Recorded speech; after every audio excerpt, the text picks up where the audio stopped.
How cool is this? Stan Albeck extraordinarily started all 4 ex-Spurs in this game in San Antonio. That's fantastic. Albeck got the permission of the regular starters to move Paxson, Gervin, Banks, and Corzine into the starting lineup, and they all produced. That is so good. Coach Albeck said that ice almost melted during the emotional pre-game introduction to his beloved Spurs fans that led to a minute-long standing ovation. Fantastic. Post-game, Gervin said how touched he was at the intro and then said, San Antonio fans are the greatest. Hello to all Bulls fans if you're listening. Oh, there's so many great things in that little passage that you've just read out. I always like to say that Michael got to play with me for a year at North Carolina. I think it really helped him. Spectacular player from the beginning. You can see right away Jordan was going to be a big-time scorer. And showed what an impact he was going to have on the league. This is NB86, celebrating the 30-year anniversary of Michael Jordan and the Chicago Bulls' 1986 NBA season. And now your hosts, Adam Ryan and Aaron Steen. Welcome back to another episode of NB86. How are you today, Aaron? Thanks again, mate, for being part of the show as always. Nice to be recording NB86-5. NBA News, Notes and Quotes, November 24th through December 8th, 1985. On November the 24th, Cleveland's Mel Turpin scored 27 points, the equal 4th highest single-game score of his career in the Cavs' 98-90 win against the Atlanta Hawks. Dominique Wilkins was held to just 11 points. Here's our first minutiae alert. Dominique had 11 11-point games in his NBA career, thanks to the mighty basketballreference.com for that stat. Nice. Milwaukee at Phoenix were down by 9 points with just 31 seconds left in the game. Was it game over? No, not so fast. A Terry Cummings dunk, Jeff Lamp, 3-point play, a Ricky Pierce 3-pointer, and Terry Cummings 16-footer at the buzzer forced OT. The Bucks would win 140-138. Talk about a throwback scoreline there, with Walter Davis chalking up 38 points for the Suns. And also on this day, the NBA's first commissioner, Maurice Podoloff, died aged 95. Also on this day, mate, in front of 6,720 fans, Chicago took on the Washington Bullets. The Bullets defeated the Bulls 115-106, and the Bulls' record was 6-10 following the loss. For Chicago, Quintin Dailey had a great game, 27 points, Orlando Woolridge 26, and Sidney Green 20 points and 9 boards. And for the Bullets, Jeff Ruland had an absolute blinder, 27 points, 12 rebounds and 7 assists. Jeff Malone had 26 points, Gus Williams 25 and 9 assists, and Manute Bol played 1 minute with no stats. Thank you, basketballreference.com. And in the words of the great Bob Sakamoto, Mount St. Albeck erupted for a second time this season after referees failed to call a flagrant foul on Washington's Darren Daye late in the Bulls' loss to the Bullets. Daye appeared to push John Paxson into the basket support after a layup attempt that resulted in Paxson making a trip to a nearby hospital with a suspected fractured wrist. Daye came into the Bulls' locker room post-game to check on Pax, only to find that he had been taken to hospital. Daye explained that he didn't try to hurt Paxson on the play, while Pax felt the incident was intentional. Not good there. 1 minute Pax on, next minute Pax off. Anyhow, that's terrible Karate Kid reference. Welcome back. Albeck charged onto the court after Tommy Nunez explained to Stanley that it was a regular shooting foul. Albeck was hit with a tee on the play soon after Dailey had been hit with a breakaway foul on what seemed to be a lesser foul than the, and I quote, body slam Albeck alleged. In a previous episode, you referred to Stan Albeck as the boat captain. I don't know what you called him. What was it? Cruise ship captain. The cruise ship captain, which is still hilarious in my mind. Each time you say his name, unfortunately, that image comes into my head immediately. Now, though there was only one game on the NBA slate for November 25, Utah pulled out a thrilling 102-101 win at Indiana. Karl Malone mailed home the game-winning shot, a tip-in as time expired. Adrian Dantley led the Jazz with 25 points. Former podcast guest Terrence Stansbury, episode 58 of this show, put the Pacers ahead with 7 seconds left after he hit a 12-foot baseline jumper. I had some back and forth correspondence with Terrence about this particular game, and he has some classic comments about that. I'm sure he won't mind me saying this, so I'll run it by him first to make sure. But he said, Adam, I remember that game well. The coach took me out of the game after making the shot, and I sat on the bench as we lost the game in the final seconds. I was pissed. Sorry, George Irvine, not a good move. And then he also sent me some stats from that game, courtesy of basketballreference.com, and he said, here are my stats from that game. It was the first game of the 85-86 season that I came off the bench after being a starter. I was really pissed. Laugh out loud. He actually was feeling it. He was 7 of 11 from the field, and I said, yes, bad move, Irvine. I'll be sure to mention this when we record the episode, and here it is. So thanks again to Terence for taking part in that little back and forth, and he'll be a future guest on a special episode of In Atlantis coming up in the future, so stay tuned. On November 26, in the lead-up to that night's game at McNichols Arena in the Mile High City, Bob Sakamoto wrote of Quintin's mid-season form after spending 4 weeks in rehab. What a interesting sentence that is. Q had scored 66 points in 68 minutes of play since his return at an impressive clip of 57% shooting from the field. Knowing that his credibility rating is running on empty, Q acknowledged that he was being heavily scrutinized. He was fighting off a cold at the time and said that people were looking at him sideways when he sniffed. Is it true? Yeah. Wow. Yeah. With the absences of Bulls backcourt players such as MJ and possibly John Paxson, Q's attendance and play on court were vital to the Bulls season. Quintin said of the play by Darren Daye that injured John Paxson, that if what happened to Paxson happened to him, he'd have put Daye into a wall. Wow. Jeez, good times. NB86, thank you very much. Where Biffo happens. Boston racked up another win, 98-91 at Philadelphia. They moved to 12-2. 76ers dropped to 6-8, so a bit of a slow start there for the 76ers. Parrish, McHale and DJ had 20-plus points apiece. Larry Legend was 1 rebound shy of a triple-double. He had 16 points, 9 boards and 11 assists. Considering how good these 76er teams were in this era, it's quite surprising that they started out at 6-8. They were ST ruggling a little bit. Dominique had 35 points, 21 of which came in the second quarter, in Atlanta's 104-94 home win over Patrick Ewing and the visiting New York Knicks. Later that day, at Denver, in front of 10,955 fans, Chicago defeated Denver 128-123, and their record improved to 7-10. For Chicago, George the Iceman Gervin had 27 points, Quintin Dailey had 24, Orlando Ulrich had 20 points, Jawan Oldham 16 points, 10 rebounds and 3 blocks, and Sidney Green had 9 boards. For Denver, Alex put on an English lesson with 26 points. That doesn't even make sense. He had 8 rebounds. And Fat Lever, 22 points, 11 rebounds, 5 assists, and 4 steals. What a great game from Lafayette Fat Lever. After being drafted and then waived by the Denver Nuggets in 1980, Bull center Jawan Oldham returned to Denver to haunt his former team. Jawan told reporters that he always wanted to prove to Denver that he was a good player and responded with a 16-point, 10-rebound, 3 block shots performance in the Bulls' win. The Nuggets held the third best record in the NBA at the time, and the Bulls were on a 4-game losing streak, meaning it was a great win for the Bulls. There was no letdown in the second half for the Bulls, as Q had 14 of his 24 points in the third term, and Ice dropped 18 of his 27 in the final term to continue his great play. Sam buoyed by Q's third quarter shooting display, the Bulls outscored the high-powered Nuggets 39-27 in the term. Q scored his 24 points in just 18 minutes of play. I really like that, buoyed by. I had to think about that for a minute. That's great.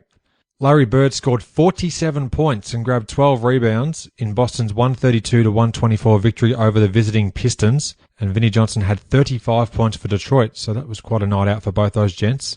Later that same day, November 27, we're chatting about, in front of 11,920 fans, Utah 114 defeated Chicago 96, and the Bulls dropped to 7-11. 7-11, that's far from convenient. That's not too bad on the spur of the moment. That's a good one. For Chicago, Orlando had 22 points, Gervin dropped 20, Kyle Macy had 19 points, and Jawan Oldham, the aforementioned Jawan Oldham, 6 blocks. And for Utah, Adrian Dantley had a night out, 38 points and 8 assists. Big T, Thurl Bailey, had 19. Mark Eaton, 14 points, 7 rebounds and 4 blocks. Ominous pause there for shameless self-promotion that didn't happen. And Carl the Mailman Malone had 14 points and 13 rebounds.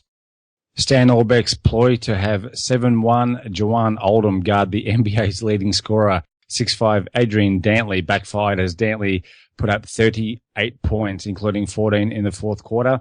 After the game, Oldham, who had one of his 6 block shots on a Karl Malone dunk attempt, asked reporters how many points Dailey had in the game. When told 38, Juwan smiled and stated that he wasn't guarding him the entire game. Good play. Big T and the franchise hit baskets in the second term to give the Jazz some separation from the Bulls. Not that that had much relevance. I just wanted to say Big T and the franchise. Jeff Wilkins, the franchise. A throwback there to NB85. Good stuff there, mate. I'm happy to hear that. This was November 28th, the report that you're reading about from the Chicago Tribune. However, there was no games played on that date because it was Thanksgiving Day in the USA. On November 29, mate, we'll move straight on. Chicago Bulls power forward Sid Green's happiness over the recent birth of his son on Thanksgiving was tempered somewhat with his upcoming duel with the Blazers' Michael Thompson. Sweet Bells. That's his nickname, remember? Sweet Bells Thompson, wrote Bob Sakamoto. Thompson used to get inside Sydney's head with trash talk on court before Green's position on the Bulls team was as solid as it currently was. Green's confidence had undoubtedly improved this year in the starting lineup for the Bulls. Coach Allback said limiting unforced turnovers was a key for Chicago going power forward. They had Apple turnover the ball 50 times in their previous 2 games. Now, let's be honest. You've deliberately worked in power forward and Apple turnover for just the sake of saying them in a sentence, correct? Just in the last few days, just so I could actually recall what we were going to be speaking about today. I got to that point and I thought that you had actually messed with my notes, but then I realized it was me. I've thought the same about a couple of comments that I've said. Okay. As is often the case with NBA history, you learn something new every day. Patrick Ewing grew up a few miles from Boston Garden. His first return to Boston as a pro was thwarted by the hick from French Lick. Bird scored 31 points to steer the Celtics to a 6th straight win, 94-88. Ewing did not disappoint, scoring 29. Boston were 14-2 on the year. Kareem Abdul-Jabbar's heroics lifted his LA Lakers to a 108-107 home win over Seattle. The captain notched 31 points for the winners. Magic Johnson had 14 points, 16 rebounds, and 17 assists. Wow. That is just extraordinary. What a great stat line. Tom Chambers scored 30 points for the Sonics. Lafayette lever numbers for Irvin Magic Johnson in that game. Yeah, true. Alex English surpassed 15,000 points for his NBA career at the Salt Palace in Utah in his team's 129-114 victory. And also, same day, Chicago at Portland in front of 12,666 fans saw the Blazers defeat Chicago 122-107. Their record continued to decline. They were 7-12. For the Bulls, George Gervin had 21 points, Gene Riverbanks and John Macbeth Paxson had 13 points each, and Charles Oakley had 11 points and 14 rebounds.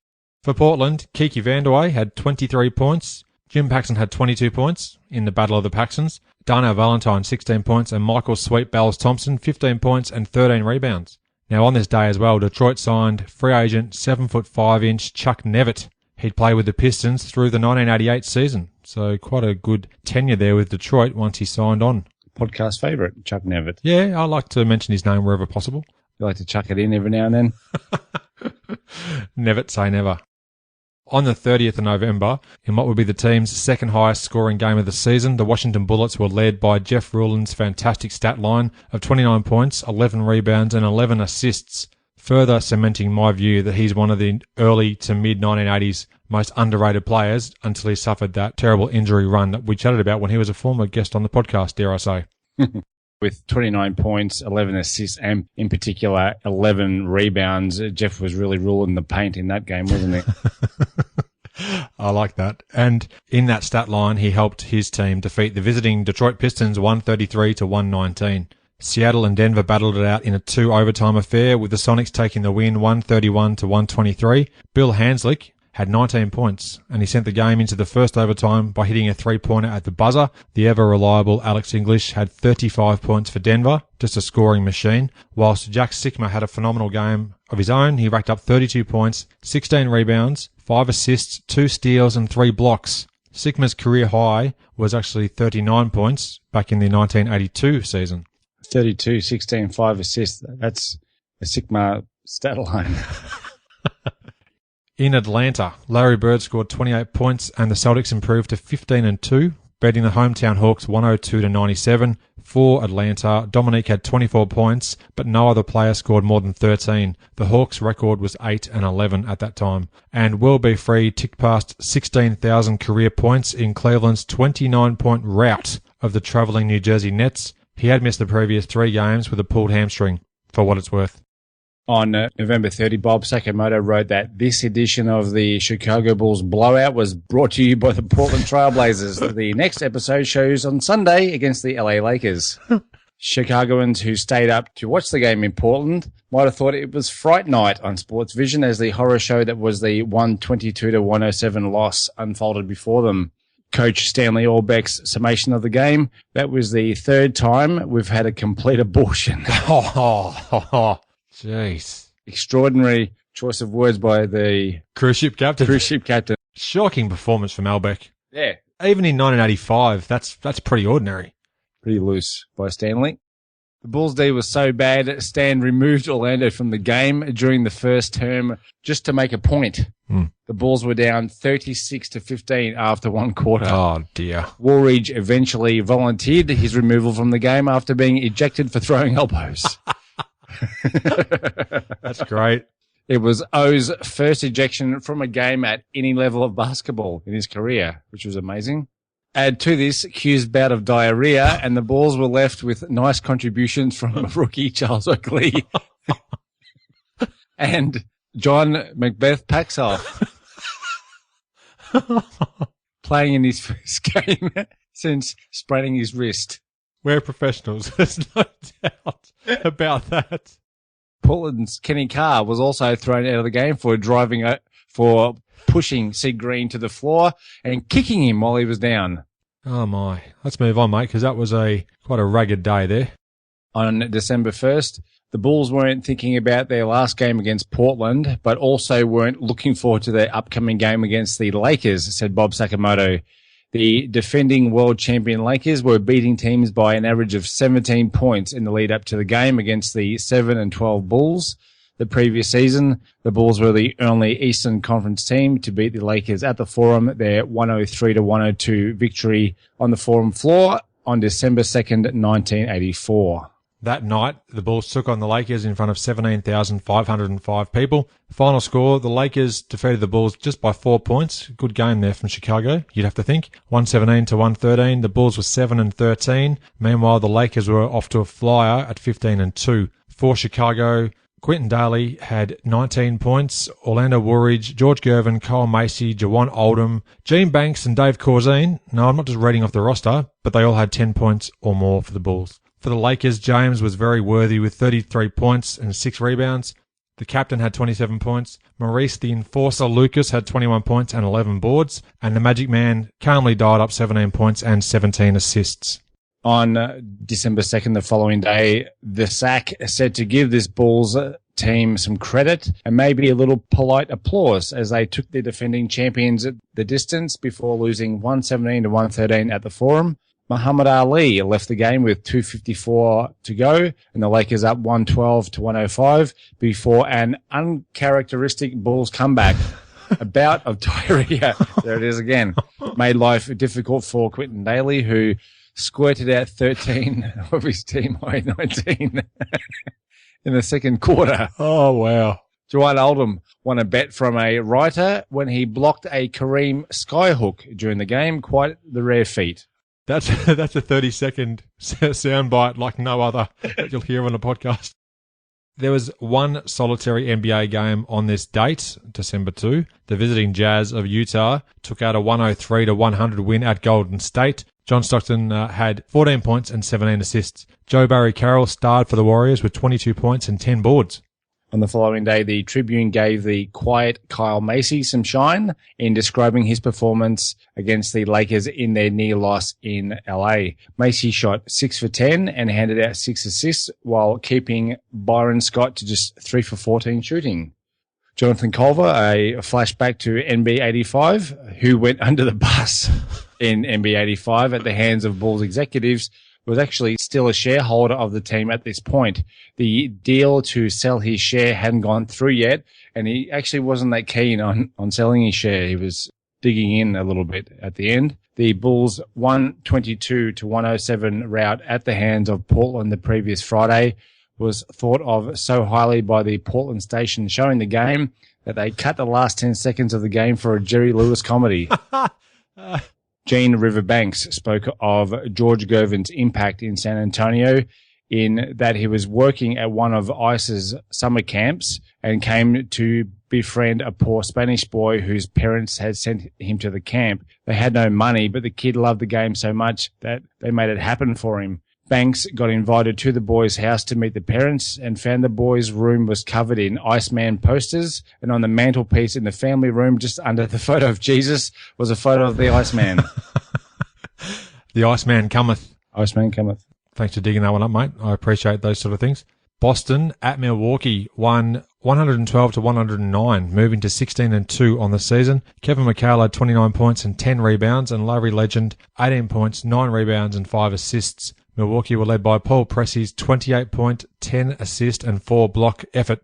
Same day, Chicago at Sacramento in front of 10,333 people saw the Kings defeat the Bulls pretty handily, 131-118. Chicago's record continued to deteriorate. 7-14 they were on the year, 4 straight losses. For Chicago, Orlando Woolridge had 23 points. Kyle Macy had a very good game, 19 points and 10 assists. Dave Corzine, first mentioned for this episode, I'm pretty sure, 14 points and 8 assists. And for Sacramento, Eddie Johnson had 29 points and 5 rebounds. Reggie Theus, 27 points and 10 assists. Larry Drew, 20 points. He actually didn't draw 20. Anyhow, and Joe Klein had 13 points and 18 rebounds, which is a phenomenal effort there from Mr. Klein. In the following day's Tribune, Bob Sakamoto wrote that Chicago as a city couldn't face the nation after the Bears and the Bulls lost their matchups on Monday and Tuesday night, respectively. The monsters of Midway Bears lost to a legitimate team, whilst the midgets of Madison Bulls lost to one of the worst teams in the NBA, wrote the Sack. The Bulls' fourth straight loss was on the back of a 59% shooting by the Kings in the game and another benching of star Orlando Woolridge by Stan Albeck to prove a point to his team. The Bulls went 4 minutes without scoring at one stage during the second term, and Sacramento got it out to 88-67 at one point during the third term.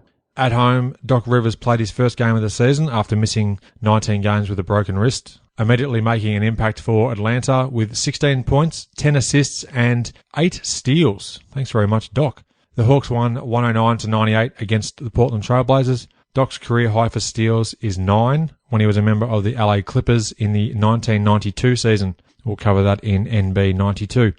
Neek led all scorers with 31 points, and for Portland, Steve Coulter had 20 points. The Celtics made light work of the New Jersey Nets, 130-111. Danny Ainge had 26 points for his visiting Celtics, who were 17-2, in the team's 9th straight victory. Maurice Lucas's desperation 60-foot bomb at the buzzer forced overtime in his Lakers 131-127 win in Utah. Now, a quick side note here. I have never seen footage of that shot. We're talking about the 85-86 season. You'd think that there'd be footage of Maurice Lucas hitting a 60-footer to force overtime, wouldn't you? Yeah. Where was I going with that? Forcing overtime in his Lakers 131-127 victory in Utah. So he did very well to force OT, and then the Lakers eked out the victory. Chicago took on the Phoenix Suns in Phoenix in front of 10,369, and the Suns had a 1-point victory, 100-99. The Bulls were 7-15 on the year, and Phoenix were even worse at 4-16. For the Bulls, Orlando had 29 points. Sid Green had 14 points and 10 assists. John Paxson and Quintin Dailey had 13 points each.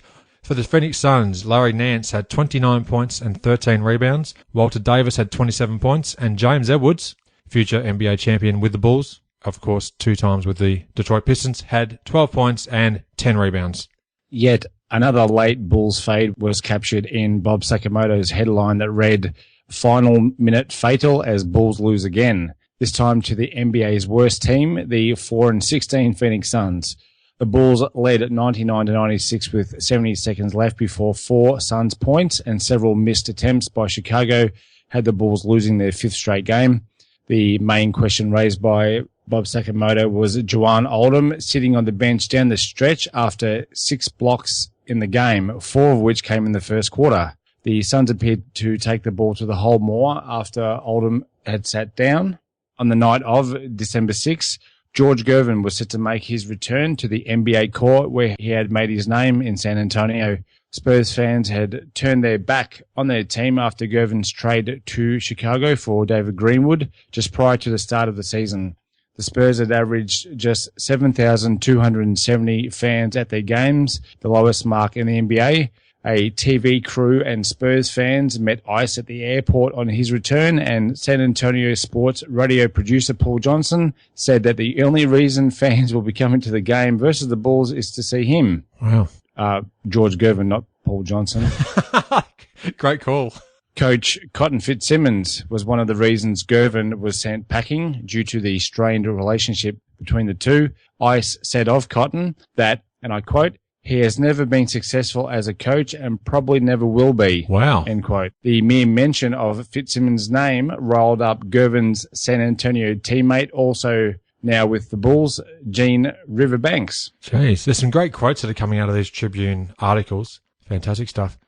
Indiana's win over the lowly New York Knicks 107-83 was punctuated by Herb Williams' 37 points. Now, when you think of Herb Williams, well, most people will probably think of his latter career perhaps when he was even a member of the New York Knicks at one stage, but 37 points, that's his lighting it up. It was the fourth highest scoring game of his career. Why am I making assumptions about people thinking Herb Williams only played with the Knicks? Anyhow, moving on. He had 40 points later in this same season, which we'll get to in a future episode of NB86.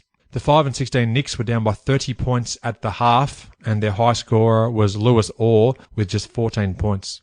A sad indictment on how they were travelling at the time. The Portland Trailblazers stormed into Boston Garden and ended the Celtics' 9-game win streak in convincing fashion, 121-103. Portland were led by their 8-year NBA veteran Steve Coulter with 22 points. Jerome Kersey, rest in peace, also had 22 for the 13-10 Blazers. The Celtics dropped to 17-3, and the high man for them was Larry Bird with 20 points, 11 rebounds and 7 assists. And notable, this was Boston's first home loss of the season. That would be their only home loss of that 85-86 campaign. They went 40-1 at home. Indeed. Later that night, Chicago at San Antonio, in front of 13,960 fans, defeated the Spurs 131-123 in another high-scoring game, which was often the case during the 1980s. Love that sort of stuff. The Bulls improved to 8-15 on the year. For the Bulls, Quintin Dailey had 27 points and 8 assists. George Gervin, 21 points. I'm sure he would have been happy to have a great game against his former team. Sid Green had 20 points. Dave Corzine had a very good game, 16 points and 13 rebounds. For the Spurs, Alvin Robertson had 23 points, 11 rebounds and 7 assists. Artis Gilmore had 22 points and Mike Mitchell 21. How cool is this? Stan Albeck extraordinarily started all 4 ex-Spurs in this game in San Antonio. That's fantastic. Albeck got the permission of the regular starters to move Paxson, Gervin, Banks and Corzine into the starting lineup, and they all produced. That is so good. One of Dave Corzine's 13 rebounds was a key one with 44 seconds left. Dave corralled a cue miss and put it back in to extend the Bulls to a 4-point lead. The 2 Randolph keys for the Bulls in the fourth were Sid Green, who had 10 of his 20 in the quarter, and Dailey came through with several big baskets down the stretch. The Bulls' 115-107 lead with 5:24 left was their biggest in a game that was close right throughout. Coach Albeck said that ice almost melted during the emotional pre-game introduction to his beloved Spurs fans that led to a minute-long standing ovation. Fantastic. 3 times the Spurs PA man had to stop-start his introduction of the next Bulls player as the Spurs crowd drowned him out as they cheered even louder after Gervin's introduction. That's great. Post-game, Gervin said how touched he was at the intro and then said, "San Antonio fans are the greatest." Hello to all Bulls fans if you're listening. Oh, there's so many great things in that little passage that you've just read out. Can you believe that he started all 4 ex-Spurs? That is so great. Amazing. This is one of the great things that I love about doing this series with you is that we each research different parts of that period of time, and you've uncovered some greatness there courtesy of the magnificent Chicago Tribune archives. I'd love to see that game on videotape. That'd be so awesome. Yeah. Plenty of great things there. And it was a Bulls win, even better. Same day, Chicago at Houston in front of 14,597. saw the Rockets defeat the Bulls by 12 points, 116 to 104. The Bulls were 8-16 at the time. For Chicago, Orlando Woolridge had another stellar offensive performance. He had 25 points and dished out 9 assists. Very good effort. Quintin Dailey had 18 points. Kyle Macy had a very good game as well, 17 points and 8 assists. And for Houston, Olajuwon had 33 points, 15 rebounds and 6 blocks. Thanks for coming. Ralph Sampson had 20 points and 12 rebounds, and John Lucas threw in 16 assists to go along with his 17 points. Good job there from Luke. Hakeem Olajuwon's 33 points, 15 rebounds and 6 blocks dominated the Bulls en route to the Rockets' 12th straight win at home, keeping them as the only team in the young NBA season with an unbeaten home record. After an emotional loss to the Lakers in LA just 20 hours beforehand, Olajuwon carried his lethargic Rockets teammates and played 47 minutes in the game to go along with it. Imagine if he had been fresh, wrote Bob Sakamoto. Of the Bulls' 14-day, 9-game road trip, Kyle Macy said he was glad it's over. The bigger Rockets frontline of Hakeem, Sampson and Rodney McRae out-rebounded the Bulls 51-28, including 20 offensive boards. In brief Bulls news, it was announced that the team would be releasing guard Billy McKinney to make room for the expected Christmas return of Michael Jordan. Wow, that was a bit premature. McKinney was told he would be released before December 20 so that the Bulls wouldn't be on the hook for a full year's salary. This on the back of news that Jordan's cast, his supporting cast, I was going to say the same thing. The Jordanaires, would be removed in 2 weeks' time, and a return by Christmas looked on the cards. It was stated at the end of the article that Jerry Krause was going to be grooming Billy McKinney for a Bulls front office job. One that he certainly did attain as well, and we'll probably get to that in future episodes of the series, no doubt. Now, Seattle visited Philadelphia and took out a hard-fought win, 105-100. Tom Chambers came off the bench and dropped 28 points for his Sonics, and X-Man Xavier McDaniel had 24 points. The 76ers were led by Moses and the Doctor, each with 20 points. Manute Bol dominated, racking up 8 rebounds and 8 blocks in Washington's 111-89 home win over Sacramento. The Bullets' Cliff Robinson, 11th pick overall in the 1979 NBA draft, had 28 points in 36 minutes played. Mike Woodson top scored for the Kings with 18 points, whilst OT, Otis Thorpe, had 15 points and 10 rebounds. Moving on now, mate, to the Player of the Month award for November, and it was Hakeem Olajuwon, who averaged 25.1 points, 11 rebounds, 2 assists and 3 blocks a game, and the Rockets went 11-4 for the month. Players of the Week, November 24. Alex English of Denver won the Player of the Week. He had 30.5 points, 4 rebounds and 3.5 assists, and the Nuggets went 3-1. On December the 1st, Larry Bird of Boston, surprise, surprise, had 30.5 points, 10.5 rebounds, 5.3 assists and 2.5 steals as Player of the Week, and the Celtics went 4-0. And on December 8, Jeff Ruland of the Washington Bullets, he averaged 25.3 points, 12.8 rebounds and 6.3 assists as the Washington Bullets went 3-1. Rounding it off with the high men for this particular period of time, Larry Bird had 47 against the Detroit Pistons on the 27th of November. Rebounds, we had 5 guys, incredibly, that all had 18 boards apiece. Pat Cummings, or Going, depending on who you ask, Mark Eaton, Charles Barkley, Joe Klein, and Joe Barry Carroll. Now, you added that Pat Cumming or Going, didn't you? Yeah, you did. I rolled with that and got it nicely, so I'll take that. The high assist man was John Lucas with 18, and he did that against the Golden State Warriors on the 26th of November. Finally, mate, the NBA standings through December the 8th. The division leaders in the Atlantic, Boston was 17-3. The Central Division, Milwaukee was 16-8. In the Midwest, Houston was 15-7, and in the Pacific, the Lakers were 18-2. The Bulls were 8-16. They went 2-7 in this period of time, and 18 of their first 24 games were on the road, including their circus road trip. It's a rough start. The cellar dwellers at that time, New York Knicks and Phoenix Suns, were both 5-16. Now, mate, we come to the end of episode 5 of the series. Thanks again, mate, for being a part of the show and all the work you put in behind the scenes as well. Really appreciate it. Do you want to add anything before we wrap up this episode? During this period of time, it was really good to see an emergence of play by Quintin Squirts Dailey when you say, giddy up. Thanks for listening. I hope you enjoyed the show and share my web address with your friends and colleagues, inallairness.com. Check out the podcast archive for plenty more episodes with high-profile guests. Follow me on Twitter at inallairness. Please add your like to the show's social hub, facebook.com/inallairness. Join me next time for another edition of the show. The Bulls D was so bad, Stan pulled Orlando from the game. The Bulls D was so bad, Stan pulled Orlando. That was From the game. I thought you were about to come out with a John Paxson. Yeah, I should have, shouldn't I? Yeah. Maybe he's just the Karate Kid from now on. Paxson. That won't make the episode. Yes, it will. It could. It will. We'll see how it goes when I edit this beast.